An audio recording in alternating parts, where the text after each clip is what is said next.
This is Fort Campbell, Kentucky property. What we're looking at is the quarantine area that used to be for horses. That's the hydrants as well as the overhead lights. And this is where we're getting hay at and taken to the house. And there's a couple fields just back over here. There's a creek that runs through it. It's been some really good hay. But anyway, Fort Campbell did away with stabling of horses and horses altogether.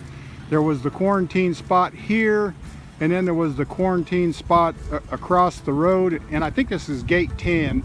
So if you guys are familiar with Fort Campbell and the training areas at all, Fort Campbell is the reason I'm here in Tennessee. So here you go. Here's one of the signs: quarantine, do not enter within 50 feet.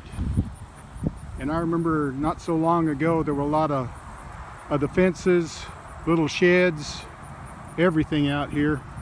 And but anyway, we're about loaded up with a second load to take it back to the house. Beautiful August day, and needless to say, I enjoy the farming life.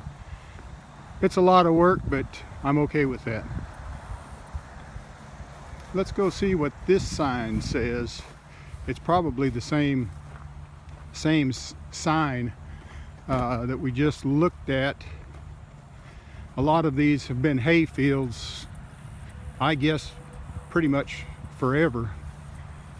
And yeah, the same quarantine sign here.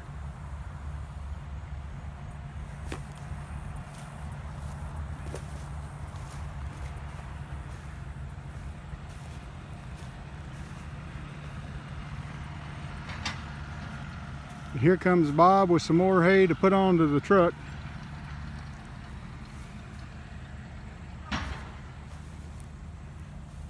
Your hay rakes, hay tedders, mower. Quite a bit of money invested in equipment just to harvest a hay crop.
Okay, so this is the way that I put hay up. I like the bottom bales to be on its end so the strings will not rot before I have a chance to feed them to the cattle.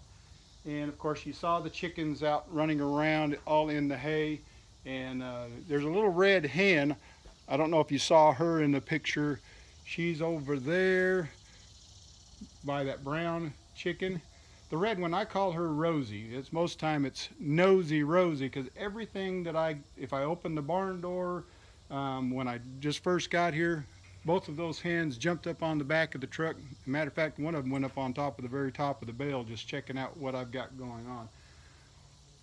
They are free-ranging chickens, and my wife loses a lot of eggs come time that I have hay in the barn, because they will take and find out little nooks, crannies where they can hide and lay their eggs. And we normally don't find their clutch of eggs until it's, well, wintertime. When I start to feed hay and pull them out to feed the cattle, you'll find eggs just scattered everywhere. So we try to fill up the holes with feed sacks or whatever to keep them from laying it in the hay, and hopefully it forces them to go back to the hen house. So anyway, I'm off for another load. Well, it's trying to get dark on me. This is the last load. It'll be 52 bales.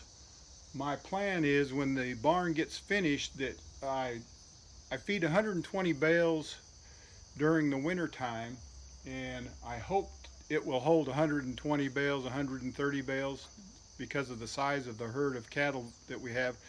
We feed cattle, horses, and sheep all out of that, and that 120 bales.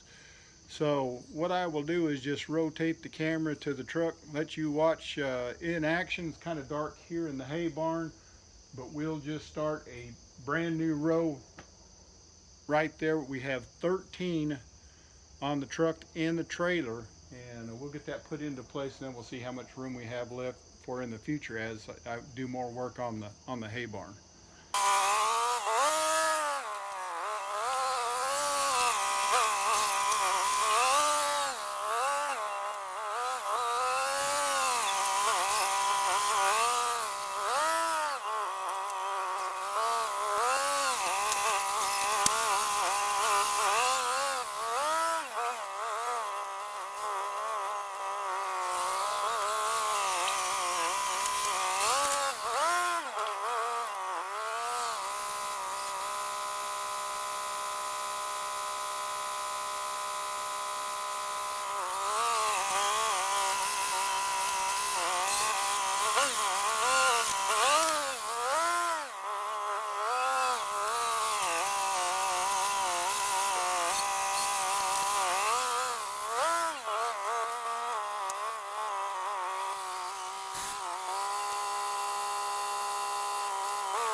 Well, you probably can't see much, if anything. I've got enough room left. It's 52, 53, 54, 55, 56, 57, 58, 59, 60. Good possibility we could put 120 in here. But anyway, I can't see you, you can't see me. Y'all have a good night. Thanks for watching.